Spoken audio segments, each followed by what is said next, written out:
رحم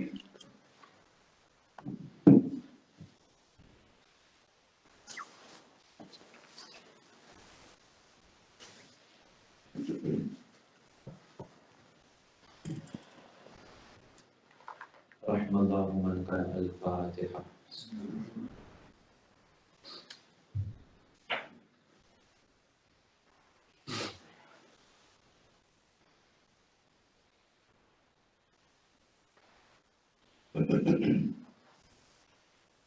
أعوذ بالله من الشيطان الرجيم. بسم الله الرحمن الرحيم. الحمد لله رب العالمين، والصلاة والسلام على أشرف الأنبياء والمرسلين، خاتم النبيين، شفيع المذنبين، رحمة للعالمين، مولانا وسيدنا أبي القاسم محمد. اللهم صل على محمد وآل محمد وعلى آله الطيبين الطاهرين، لا سيما بقية الله في الأرض، أرواحنا له الفداء، ولعنة الله على أعدائهم أجمعين من الآن إلى قيام يوم الدين. أما بعد، فقد قالت فاطمة الزهراء سلام الله عليها: اللهم صل على محمد وآل محمد. فرض الله الصلاة تنزيها عن الكبر. Respected elders, brothers, sisters, Assalamu alaikum wa rahmatullahi wa barakatuh. We are gathered to commemorate the shahadat of the Lady of Islam, Bint Rasulillah, Fatimatu Zahra, Salamullahi alayha.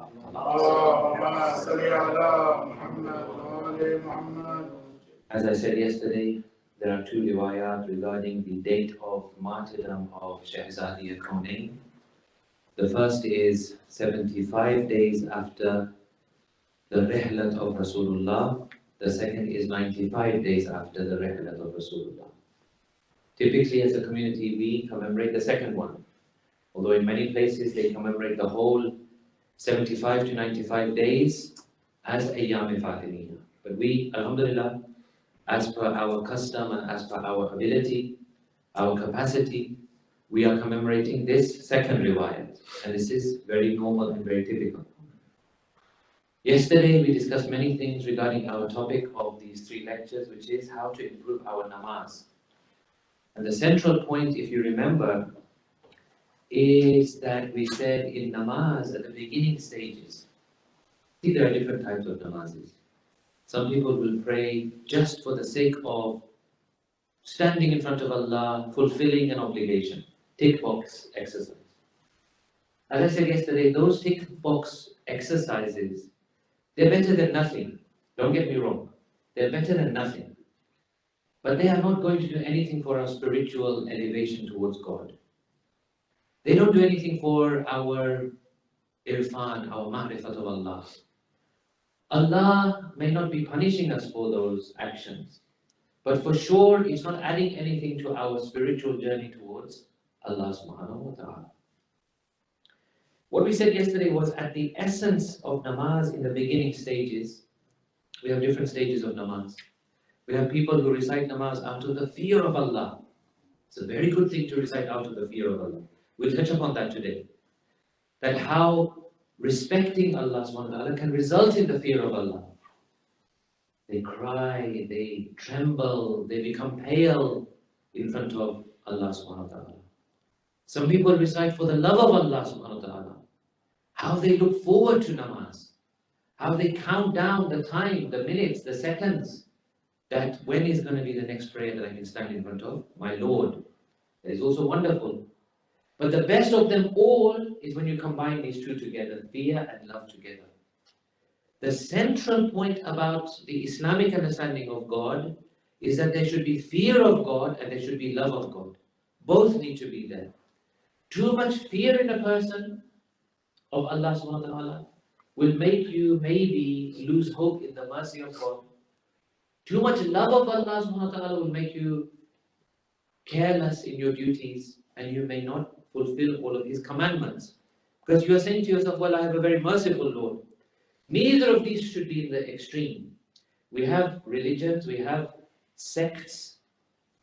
religions, denominations, sects of Islam as well, that emphasize one over the other. This is not the Islamic way. The Islamic way is to have a very balanced, accurate, good picture and understanding of our Creator. So we said yesterday that in essence, in the beginning stages, we are only at the beginning stages. In the beginning stages, namaz is to say yes to Allah subhanahu wa ta'ala, to say labbaik, Allahumma labbaik. To stand in front of Allah, no matter what mood or what condition you are in, and to say, I'm here. You wanted me to be here, you said 12 o'clock, 12:05, 12:10 is namaz time, I'm here. You said 4:15, 4:20 is namaz time, I'm here. I'm not in a good mood, I don't really feel like praying. I am tired, I'm hungry, I have other things to do, but I am standing here because you said so. And I want to show respect to you. This is at the beginning stages of namaz. So saying yes to Allah is the beginning stages of namaz. Now, how do we do that? Why do we do that? It is to be polite and respectful to Allah subhanahu wa ta'ala. This is the key point of our discussion. We are now in the second lecture going to go a little bit deeper into this and discuss some of the finer points. Especially yesterday, many of the brothers, they were asking some questions. They were making some comments, which I found very helpful. They were saying things about the rules of namaz, certain things they didn't know, certain things they are not clear on. So we will touch upon those today, inshallah. With salawat ala Muhammad wa ala Muhammad. Whenever a person, a servant, appears before his master, before even opening his mouth, before even saying anything, before even interacting with that person, the first thing he does is you'll see that he will show politeness and respect. His way of dress, his manner, his body language, his tone. In front of a master, you don't use, or in front of a superior person, someone you want to show respect, someone that you're invested in impressing him, you will not use slang language. You will not dress inappropriately. You will make sure everything is very, very much taken care of. When you go for a job interview, do you see how well behaved we are in a job interview? Then 6 months later, after the person has joined the organization or the firm, you'll see a different person altogether. You'll see what this person did I interview him? He's very different. But in a job interview, everyone's very well behaved. They'll go, their dress, their manner, their tone, their body language, their eyes, their smiles, everything is different. Because they want to impress. We want to impress Allah subhanahu wa ta'ala. So we also have to take care of our dress, our appearance, our manner, our demeanor, our body language. All of these things are regulated by namaz. Imam Zainul Abidin alayhi salam says, the right of prayer, the haqq of namaz, is that you are standing in the presence of Allah subhanahu wa ta'ala. Someone will say, but we are always in the presence of Allah. Are we not always in the... Well, yes, we are. But namaz has certain specific etiquettes and behaviors. You are standing in the presence of the Almighty. In prayer, you are standing in front of God. So when you understand this, then you should be an abject, humble, eager, hopeful, fearful, destitute, and beseeching servant. Humility, lowliness, in need of the Creator. You should stand with calmness and solemnity due to your respect for the one you are standing in front of. People will say, okay, but we want more than this. We don't just want to appear before Allah and just have respect all the time. When will the irfan come? When will the tears flow? When will we tremble like Amir al-Mu'mineen used to? When will we pray the prayers of the great ulama? When will we have the namaz of Salman and Abu Dhar? This comes later. If you do not have respect for God in the first instance, you will not develop that later irfan in front of Allah subhanahu wa ta'ala. Now, when we look at how to respect Allah in prayers, the best thing I can emphasize to you is look at the rules of prayer. When I came from home, so many years ago, when I came back to the community, not this community, I'm talking about generally, you know, I used to hear something. I heard it and I put it at the back of my mind. I didn't really know what to do with this information, but I heard something from community members. There was an attitude in the community. I'm not talking about this Jamaat, I'm talking about generally. There was an attitude in the community that we are too fiqh focused. People used to say this all the time. Why are we so fiqh focused? We emphasize rules too much in the community. Our religion is not about rules. Our religion is about akhlaq and love and irfan. Ulama, and I found this very difficult to understand. Because what we understand in Islam is that Islam is not one or this or that or anything else. It is a collection of things. You have rules, you have akhlaq, you have etiquettes, you have adab, you have spirituality, you have generosity, you have haqqullah, haqqun nas. Some people will only bang on about haqqun nas. They'll say, oh, we should serve everybody, we should, do everything for everybody, we should be so nice to people, but when it comes to prayer time, they are missing. Ramadan, they don't have that level of devotion. Namaz-e-Shab is for someone else. Mustahab fast, it doesn't happen. Others, forget people. It's only about my connection with Allah subhanahu wa ta'ala. What ulama say is that haqqullah and haqqun nas are two sides of the same coin. You cannot have one without the other. They both complement each other. But in fact today I will say one more thing, if you can please register this in your minds. Not only are they two sides of the same coin, if we understand properly, if we understand Islam properly, you will see that one will actually complement the other. Haqqullah will lead you to Haqqun Nas. Haqqun Nas may not actually lead you to Allah. This is a very, very delicate fine point. Haqqullah will lead you to Haqqun Nas. Haqqun Nas may not lead you to Haqqullah. So, we have to be very careful in our observation of the rules, because the rules have within them hikmat, wisdom.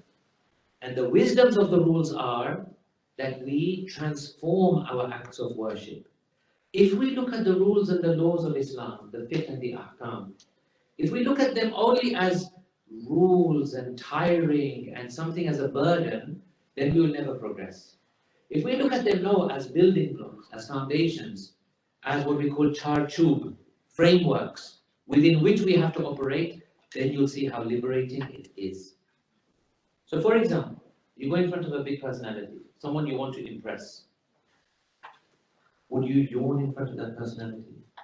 You go on your phone in front of that personality. He's talking to you, you're on your phone. He's talking to you about something, you've taken the time of this important individual, but you are thinking about something else entirely. We would never do it. We would say, no, this is like a once, in a lifetime, or very little opportunity do I have like this. But with Allah we do it. With Allah we do it. With Allah we are somewhere else. With Allah we are thinking about our messages coming on the phone. With Allah we are thinking about other things. So, within the rules of Islam, we have a lot of guidance on this. Imam Ali ibn Musa Rida alayhi salam says, he says, when you are praying, La taltafit yaminan wa shimala. Don't look here and there. Don't look towards the right and the left. Concentrate. Be humble. You are in front of a great personality. Now, these all rules point to the fact that we should be polite and respectful when praying. In ruku, Imam says, وَيَكُونُ نَظَرُكَ فِي الْوَقْتِ الْقِرَاءَ إِلَى مَوْضِعِ سُجُودِكَ. At the time of reciting the surahs in qira'at, you should look at your point of prostration. وَفِي وَقْتِ الرُّكُوعِ بَيْنَ رِجْلَيْكَ. And in ruku, in between your feet. We mentioned this yesterday. Some people say, no. Why should we pray like this? One of the scholars narrates. He says that he knew someone, and that person used to recite amazing namaz. Truly amazing namaz. He said, when I used to look at him and I used to observe him praying, he would pray in such a way that he would curl up into a ball in sajda for long, long sujood, very long sajdas, reciting such beautiful things to Allah, speaking to Allah.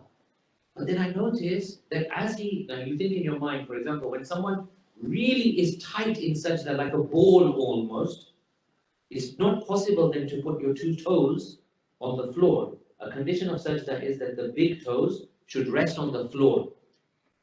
He said, wow, he's praying an amazing namaz. He's concentrating, he's talking, he's imploring his Lord. His toes are not on the floor. And then he started to listen to the words. And he said, although he was saying so many beautiful supplications, when it came to the wajib things to say, he was mispronouncing them. He wasn't saying it right. In Arabic, brothers and sisters, let me emphasize one thing. Arabic is such a delicate language. A simple zabar, zer difference can render the meaning something else. Saying ha instead of ha, hayat or cheshan. Instead of one or the other, it will render the meaning something else. Instead of an ayn and an hamza, it will render it something else. Alameen and alameen is very different. Alam and alam. Alam can be this alam, Hazrat Abbas is alam.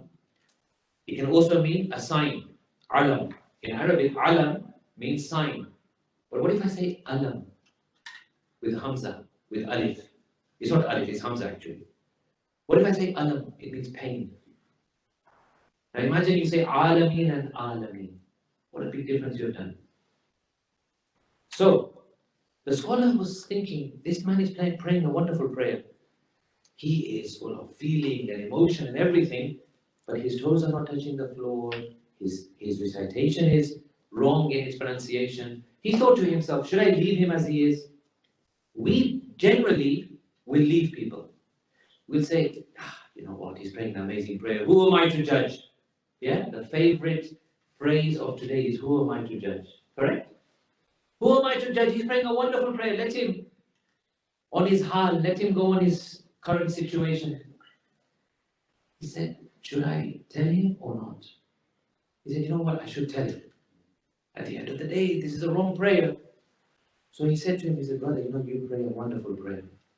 You're praying so nicely. You are speaking to God. You are in such a tight, humble prostration in front of Allah. But I have to tell you, your toes are not touching the ground. And this is a condition of sajda. The things you are saying are amazing. I understand them, but they are not proper. He says, it's okay. I love praying like this. This gives me a better feeling. The scholar responded, Allah knows better what He wants from you than what you want to give to Allah SWT. Allah knows better. He knew that if I allow people to curl up in a ball, they may enjoy it more. He knew that people will mispronounce words. But still He has put it in the conditions of namaz to pronounce properly. To put your 7 ajza of the body, the parts of the body on the ground that requires sajda to be performed. He knew this better. Don't become, and the scholar concludes like this. He says, don't become so familiar and friendly with Allah that even when He's told you to do something, you say, no, I know better. There are mu'mineen. In one way, I'll say God bless them, because honestly, I respect them. I don't agree with them, but I respect them. There are mu'mineen, for example. They are ill, and they fast. They are ill. They need to take medicine. Or fasting is bad for them. For example, a doctor has told them, don't fast. But they fast. You ask them, why do you fast? Marati nati rewatu, as we say in Gujarati. I can't bear not to fast. Baba, Allah has told you not to fast. So you want to do something for Allah and He's told you not to do it. How is this possible that a servant, a true servant, does this towards his Lord? So the scholar says, Aziz Aman, my dear, what you are doing is wonderful, but this is not right. Another person, another scholar narrates that someone was reciting namaz, and then he spoke to the scholar afterwards. He says, you know, I become so engrossed in my namaz. I am on such a level of mi'raj in my namaz. These are my words. I'm on such a level of mi'raj, for example, in my namaz. I forget, is it the first rakat or the second rakat? The scholar says, so then what do? He says, I just add one more. And I say, inshallah, it's okay. The scholar says, Aziz Aman, My dear, if you have a shak if it's a 1 rakat, 2 rakat, in the first 2 rakats, if you have a shak, your namaz is batil. You cannot just add one and say, inshallah, it's okay. There are rules. The ahkam of Islam are clear. You can't do this. He said, no, but I enjoy like this. Namaz is not for our enjoyment only. Yes, later on when you master the rules, when you are confident, when you don't have shak and shubha in your namaz, then you enjoy it. MashaAllah, very good. But in these things, no, we have to be very careful. Ask yourselves a question. Which of these will render my namaz batil? Not pronouncing properly or not crying. If I don't cry, is my namaz batil? No. But if I don't pronounce properly, then is my namaz batil? Yes. This is why mu'mineen is very, very important. I was speaking to someone yesterday only in this community. And I want to make this point again today with great emphasis, with salawat ala Muhammad wa ali Muhammad. You must, on a regular basis, do two things. Number one, refer to the tawzeehul masail of your marja. Read the rules of namaz regularly. Regularly means what? Every few months, 3, 4, 5, 6 months maybe. As a refresher. Read them regularly. Number two, this is going to be very difficult, but I will say it anyway. We do this for the children in madrasa, but we don't do it for us adults.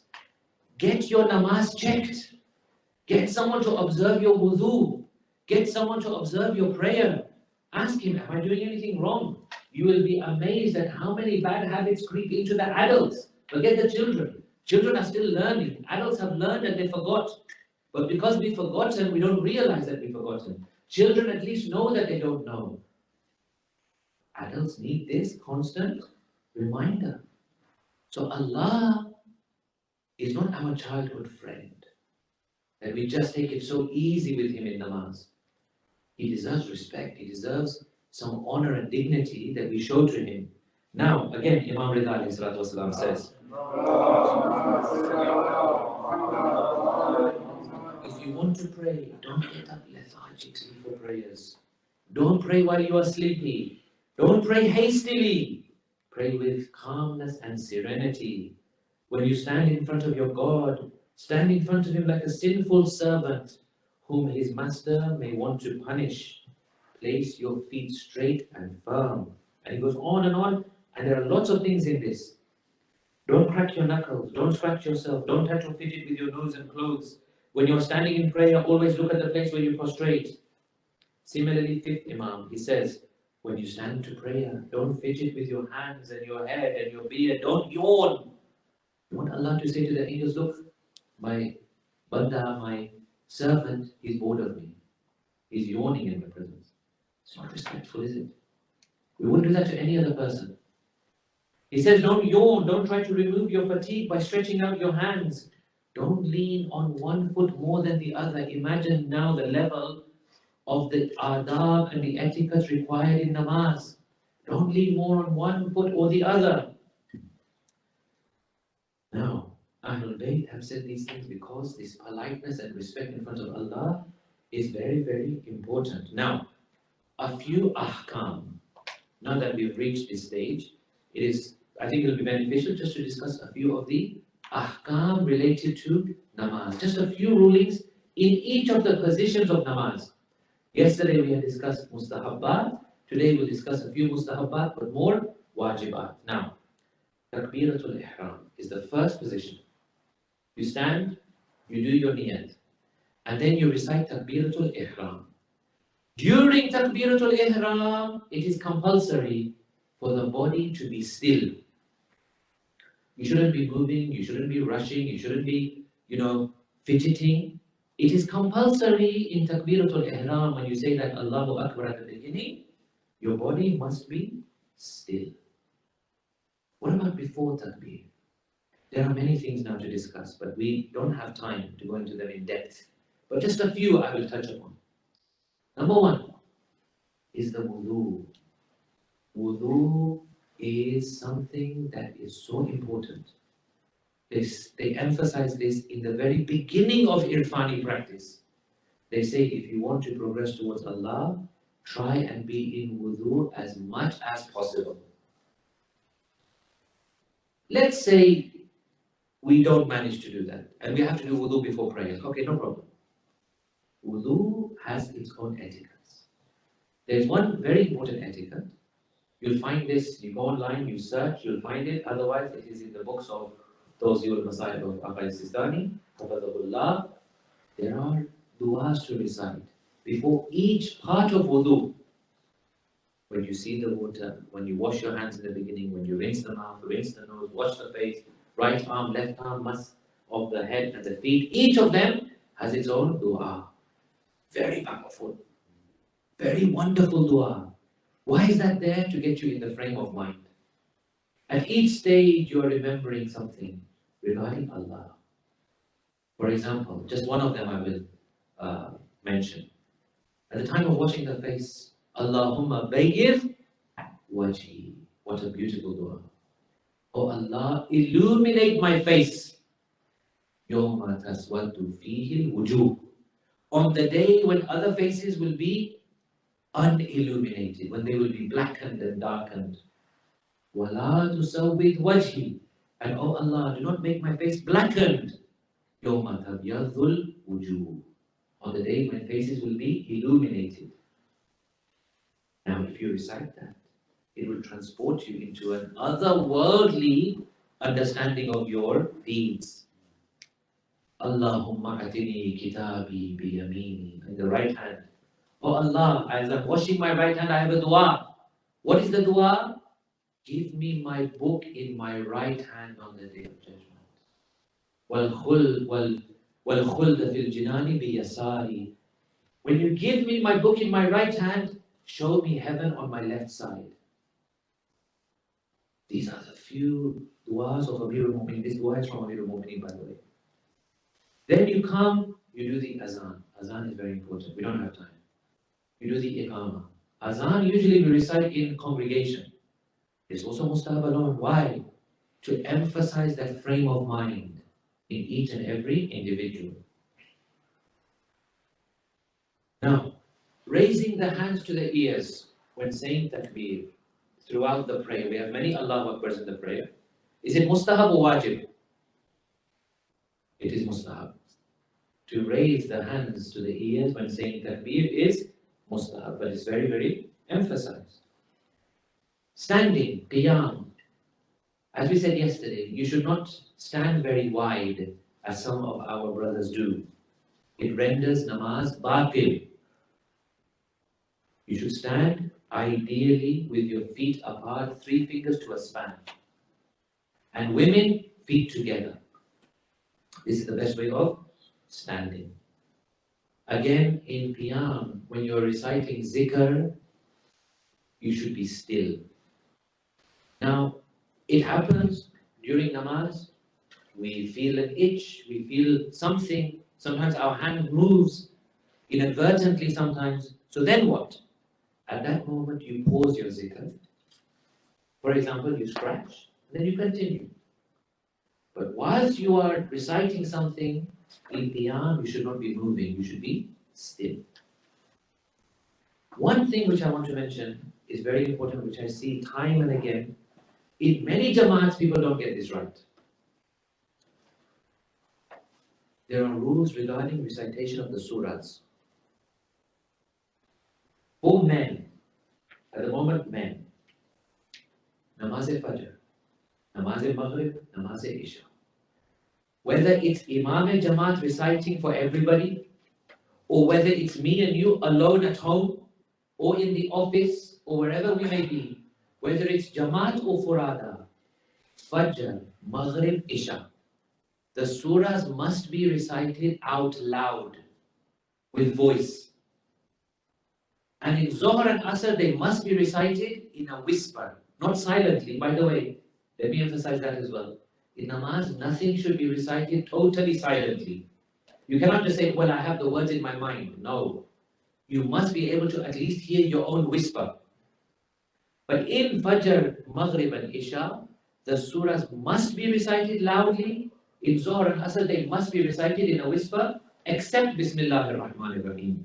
That can be recited loudly. In fact, it's very mustahab to recite Bismillahir Rahmanir Rahim loudly.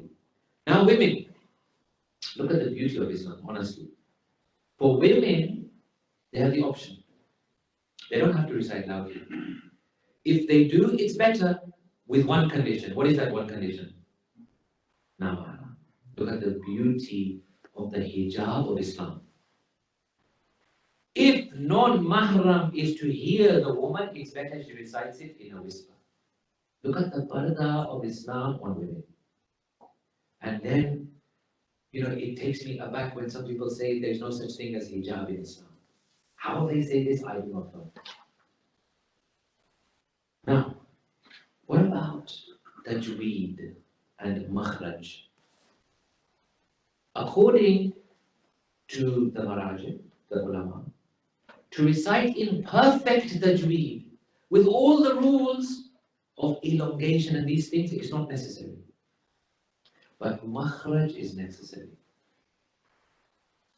Makhraj means talaffuz, pronouncing the letters correctly. As I said, for example, in Arabic, there are 4 letters with the Z sound. Bad, Doin, Dal, and Z, or Za. All of them, mashallah, we make them all Z. We don't distinguish between them. They all have their individual distinctions and distinguishments. One can render the meaning something else. Now, if a person, without good excuse means very good excuse, doesn't pronounce it properly, the meaning is changed, his namaz is rendered invalid. Ruku. In ruku. Again, a man must bow down to the extent that his fingers and thumb, meaning basically his hand, reaches his knees. The ruling is this: in every rakat after qira'at, one must bend forward to the extent that he can place all his fingertips, including his thumb, on his knees. This is called ruku. In ruku, again, one must be still. For men, it is mustahab to push the knees back. For women, it is not mustahab to push the knees back. It's better they don't push their knees back. For men, it is mustahab, when you lean to that extent, to place your hands upon your kneecaps. For women, just above the knee is mustahab. And then sujood. Now in sujood, there's 2 things that I want to emphasize. Number 1 is again the stillness of the body. Your body parts in sujood should not be taken up and down. You should not be moving too much. At the same time, after sujood, there are 2 common mistakes that I see. One is almost like, going up from sajda very quickly and going down for the next sajda very quickly. That will render your namaz batil. There must be at least a moment when a person sits and he is still for a moment. Hence, it is very highly recommended that you sit, Allahu Akbar, Astaghfirullah Rabbi wa Atubu Ilayh, Allahu Akbar, and then go back into the second sajda. Quickly getting up and quickly going down is not correct. Secondly, after the second sajda, let's say you're in the first rakat. After the second sajda, you'll see other sects of Islam. What do? After the second sajda, straight away they're up. Not in Shia Islam. It renders your namaz batil. You must sit for at least a moment. Again, you are still, and then you can rise. Generally, it's mustahab. What we do is we recite Allahu Akbar before rising. Now, these are some of the ahkam. The mustahab thing in ruku and sajda is to recite the Subhan Rabbiyal Azim and Subhan Rabbiyal A'la wa bihamdi 3, 5, 7 or even more times in both of them. So these are a few of the ahkam, inshallah, brothers, sisters. You can have a look in more depth and regularly remind yourselves of these rules of prayer, inshallah. Sallu ala Muhammad wa ala Muhammad.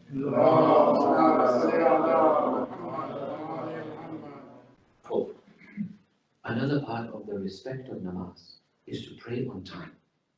This is one of the most emphasized etiquettes of namaz, because it is so disrespectful to Allah that you prioritize other things instead of His time. Aghay Khamenei just recently, he was in a gathering of, a very kind of important meeting. And everyone was taking their turn to speak. Everyone was giving their views on a certain matter. It came to his turn. Now, he's the most important person there. If you think about worldly positions, he's the most important person there. So he allows everyone to speak and then he concludes at the end. He was concluding. People have come from far and wide to listen to his words. They've come far and wide to have an audience with him. He was concluding. He spoke for 15 minutes. He had more to say. Azan came. He said, now we will break for prayer. Someone said, Aha, you are in the middle of your address. You are in the middle of your speech. At least finish what you are saying. He says, if we continue, it will be a disrespect to our prayers. Let's pray. We come again, I will continue. Whatever happens, have a principle in your life. I will not allow anything to come in front of my prayers as a priority. Now, there was one of the companions of Rasulullah sallallahu alayhi wa his name was Sa'ad. Sa'ad was a very good companion. He was very destitute. In Medina, there were a group of the Muslims. They were very poor. Poor to the extent that they did not have a roof on their heads. Where did they used to stay? In Masjid Nabawi, in a certain area called Suffa. Ashab Suffa, the people of the ledge or platform. They used to stay there. They used to eat there, they would sleep there, they would spend their time there. Obviously, they would come for namaz and this thing. But then, the majority of the time, because they were unhoused, they didn't have a place to stay. So they would stay there. Ashab Suffa. Sa'ad was one of the poorest of them. Even amongst those poor ones, he was one of the poorest. The Holy Prophet used to see Sa'ad, and his heart would really ache. He would wish that Sa'ad's economic situation would improve. Sa'ad says to him one day, Ya Rasulullah, is there any way you can help me? Rasulullah says, Sa'ad, if you receive some capital, can you use it? Do you have a business mind? He says, I can. I know I can. I have the ability. I know how to do business and trade. But I don't have capital. Rasulullah prayed to Allah, oh Allah, help Sa'ad in his situation. Jibreel came and said, Rasulullah, here are 2 dirhams. 2 dirhams. And he said to Rasulullah that Allah says to you, we know how much your heart is hurting regarding Sa'ad. If you want him to emerge from this state of poverty, give him these 2 dirhams and tell him engage in trade. Sa'ad received the 2 dirhams with great thanks. He invested them and he began trading. It so happened that not a long time had passed. Sa'ad, with the barakah of those 2 dirhams, whatever he would buy, he would sell for double. His wealth grew, his mal grew, his property grew, and he established a shop. He established a bigger shop, and more products, and more things. Eventually, he even managed to position his shop near the door of the mosque, and he would still be going for his namaz. After a time, Rasulullah saw Sa'ad was the one who would be ready for namaz before even the azan went. Now Bilal is saying the azan and Sa'ad is coming after. Then after a time, he didn't even reach in the first rakat. He would reach later. Then after a time, he would reach not even in the first rakat or later. He would come later after namaz and pray. He's not missing his prayers, he's delaying his prayers. Rasulullah says to him one day, Sa'ad, we used to see you. You were there before Bilal even said Allahu Akbar. Now we don't see you even for prayer or you're late. He says, Rasulullah, what do I do? I have too much, what we say in Gujarati, mathakuti. Too many things in my mind. If I come, I'm thinking, I owe this person this much. This person will come and he needs to collect some money from me. This product needs to be given here. This product needs to be sent over there. This one, someone is coming to deliver. I have to take money from him. I have to give money there. You have creditors, you have debitors. You have all of these things going on in business. He said, Rasulullah, I can't reach in time for namaz. Jibreel comes to Rasulullah. and says, "Oh Prophet, are you happy with this situation of Sa'd? He's rich, he's doing well, he's not Ashab Sufa anymore, he's on his 2 feet, as we say. Are you happy with this state of Sa'd? Or would you prefer that former state of Sa'd when he was appearing for namaz on time?" Rasulullah says, "Really, I prefer the former state of Sa'd." Jibreel says, "In that case, ask Sa'd to return to you the 2 dirhams you had given him." Rasulullah comes to Sa'd. He says, "Sa'd, can you return those 2 dirhams to me which I had given you in the beginning?" Sa'd, alhamdulillah, he's a nice person. He says, "Rasulullah, not 2 dirhams, I'll give you so many more dirhams. How many do you want?" He said, "No, just those 2. Make an intention, these are the 2 dirhams which I had given you in the beginning. Give those back to me." He returned those 2 dirhams. Slowly, Sa'd's position in business decreased. Now the barakat had gone. The shop was not so busy. The trading was not so busy. The people coming were not so many. Slowly, Sa'd lost his barakat. His shop has to close. Again, he rejoined those impoverished people in Medina. And Rasulullah stated, "This condition of Sa'd is better than when you had money, but you were not coming for namaz." Now, Azizan and Muhtaram, you tell me, what state are we in? Where are our priorities? Mal, dawla, this, that. It's all good if it doesn't divert you from the way of Allah. If it diverts you, then you really need to take a step back and think, hang on a second. Is this really what I want to do? Is this really what the Holy Prophet expects of me? What Allah wants from me?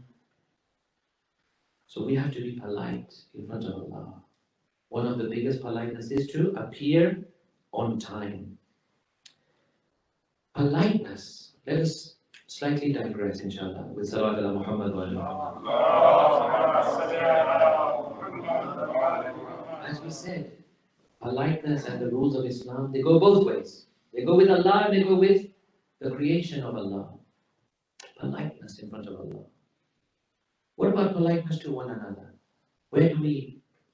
How do we bridge this from politeness of Allah to politeness with other people? One of the first things, if we want to transfer this into our lives in general when we interact with other people, one of the first things is to realize the way we have to be polite with Allah, we have to be polite with other people. One of the very interesting things regarding the family of Imam Hussein is this. The captors, the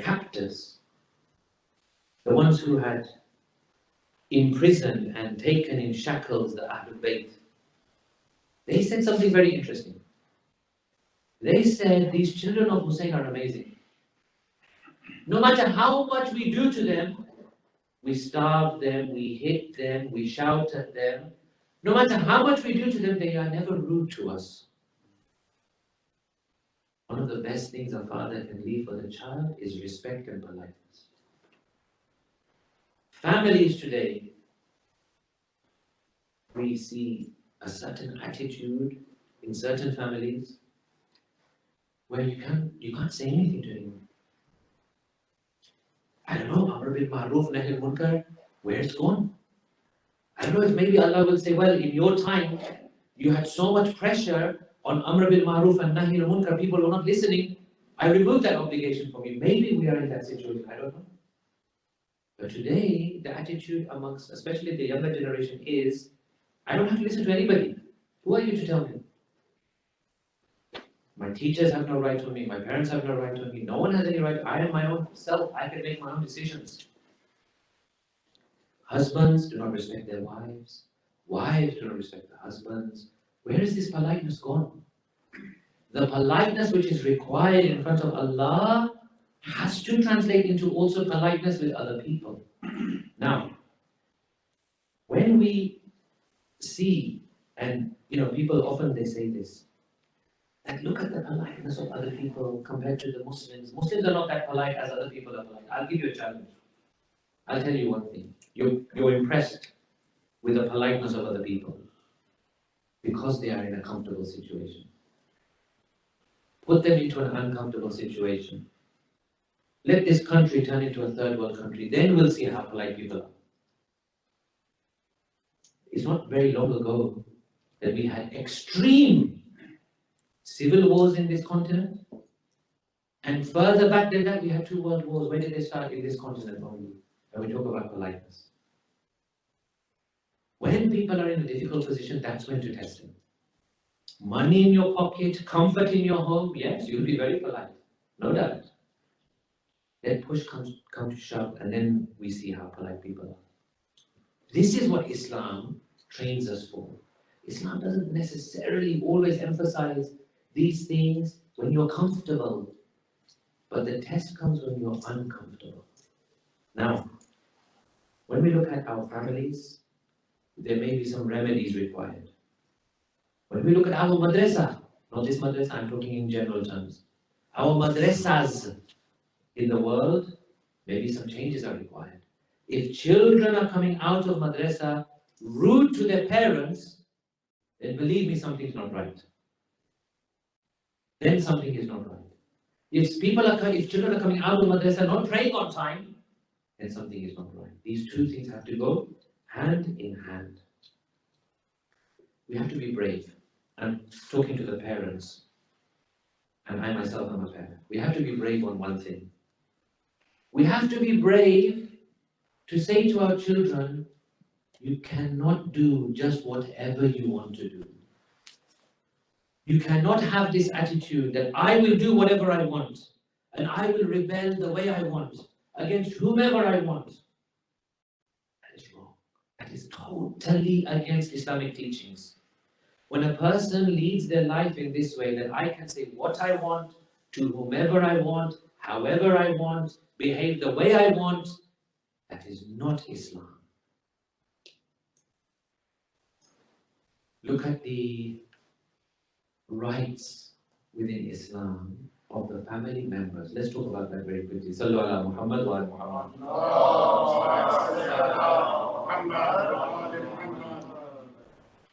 Imam Musa al-Kadhim alayhi salam says, Sa'ala rajulun Rasulallah. A person came to the Holy Prophet and asked him, Ma haqqul walid ala waladih. What is the haqq of a father on his children? He says, قَالَ لَا يُسَمِّيهِ بِإِسْمِهِ. First of all, the son or daughter should not call the father by their name. Alhamdulillah, fingers crossed, inshallah, we are not in that position. And inshallah, we won't be. But God knows. The amount we are adopting of the Western culture, God knows. But I think at the moment we are not there. La yusammihi bi'ismi. He should not call him by his name. وَلَا يَمْشِي بَيْنَ يَدَيْهِ.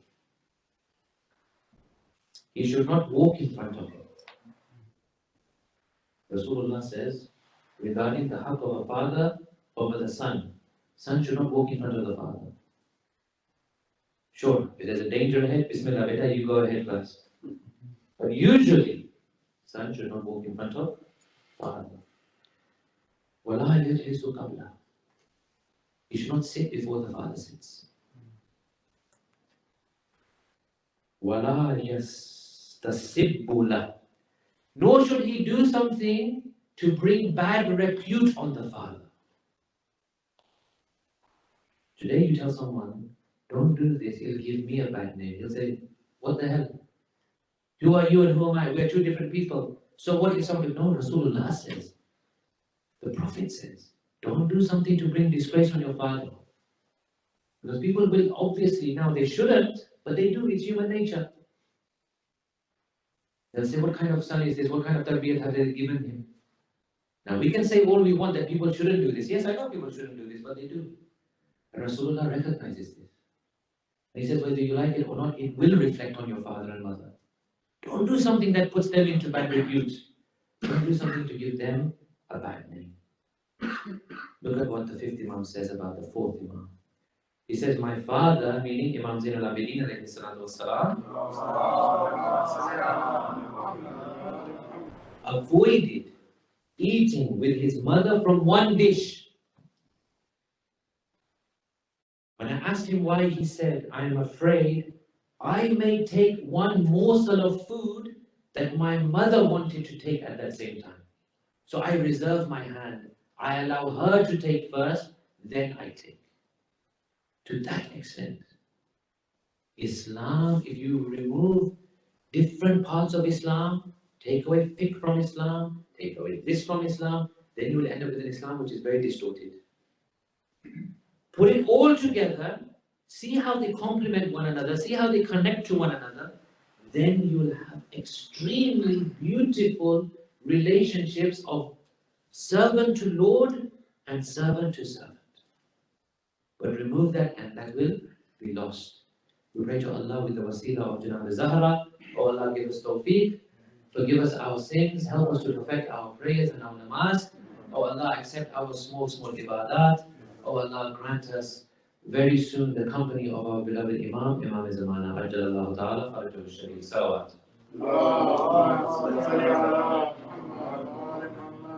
Sallallahu alayki ya Fatima Zahra. Oh Janab Zahra, these are the days and nights where we remember your Mazlumiyat. Mazlumiyat of Janab Zahra is so much. There are so many things to say in these 75 or 95 days which passed after the passing of Rasulullah. There are so many things to recite. Sometimes we wonder, where do we start with the Masai of Bibi Fatima? For she is the same one who says, Subbat alayya masa'ibun law annaha subbat alal ayyami sirna layaliya. So many masa'ib and difficulties have come upon me. If they were to come upon bright days, those bright days would turn into dark nights. Maybe after the passing of Rasulullah. Rasulullah, in his blessed lifetime, in one of the battles, he received the property of what we call Bagh-e Fidak. Fidak or Fadak was a property very rich, very resourceful, full of water, full of streams. It was like an oasis. Rasulullah in his lifetime, please remember this, when someone asks you, what happened that you Shias cry so much over the daughter of Rasulullah? Tell them this. Rasulullah in his lifetime was permitted by Allah to grant this to his daughter Fatima. And not only that, he left it in a written document. He himself with his blessed hand gave this document to Janab Fatima. After Rasulullah left this world, Saqifa happened. The Khilafat was taken by force by Abu Bakr. Amirul Mu'mineen was completely sidelined to the extent, Azadaran, O mourners of Abu Abdullah and of Amirul Mu'mineen, to the extent he was sidelined. One of the ladies of Medina comes to Janab Fatima one day. She says, Oh Fatima, I saw something today which I never thought I would see in my life. She said, what did you see? She said, I saw Ali walking in the bazaars of Medina. No one was even saying salam to Ali. And sometimes they would not even reply the jawab of salam of Ali. This is how much he was sidelined. Janab Fatima cried on the Mazlumiyat of Amirul Mu'mineen. Rasulullah had given Fadak to Janab Fatima. And he had written it as well. The Khalifa of the time, Abu Bakr, the government of the time, they took this away from Ahlul Bayt. Janab Fatima said, I will not stand for this. I will go and protest. She wears her chadar. She comes to the masjid of Rasulullah, where Rasulullah is buried just there. In the mosque of her father, she addresses Abu Bakr. All the different ashab, so-called ashab of Rasulullah, some of them are there with Abu Bakr. She says, Oh Ibn Abi Quhafa, Oh Abu Bakr, I have a claim. He says, what is your claim? She says, my claim is that Fadak was my property. How can you take it? He says, bring your proof. She says, here is a document from my father. What a document, Fatima. You are presenting a document to substantiate your claims. He says, show me the document. The document is taken by Abu Bakr. He reads it. He passes it to Umar. He says to Umar, look, she's right. She has it in writing. We have to agree. Umar says, don't you dare agree to this. It will start with fidak and it will end with khilafat. You agree to Fatima on fidak, you will see we will lose everything. What does Umar do? This is a last document in the possession of Hazrat Zahra from her father. Beloved father, beloved document written with his own hand. He takes the document, he tears it up and he throws it in the air. He says, we do not recognize this document. Fatima says to Abu Bakr, she says, give me this property, it is mine. Abu Bakr narrates a hadith. No one else ever has heard this hadith. No one else has ever narrated this hadith. He says, I heard your father say, we the prophets do not leave behind any inheritance. The first point, Azadaran, is this. This was not inheritance to begin with. This was in the possession of Fatima during the life of Rasulullah.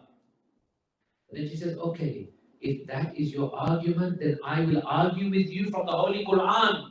Quran says, Sulaiman inherited from Dawood. So how can that happen and my father doesn't leave any inheritance?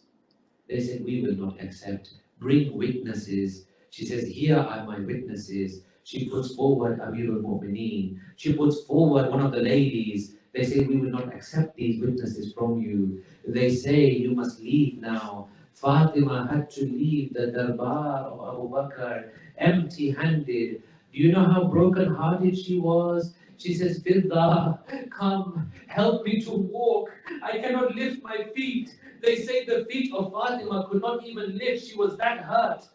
They say they had to lift her almost and take her to her house. When I read this riwayat, when I read this history of Fatima, where did my mind go? My mind went to Kufa and to Sham. When the Darbar of Ibn Ziyad was there, the daughter of Fatima was taken by force. Here Fatima in Medina had to go for her right. But here in Kufa, there is another Fatima. Zainab-e-Kubra has come.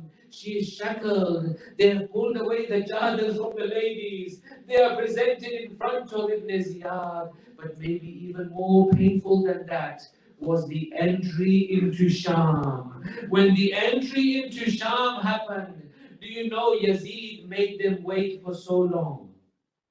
And then Yazid says, I am not going to go out and meet them. I will send my wife Hind.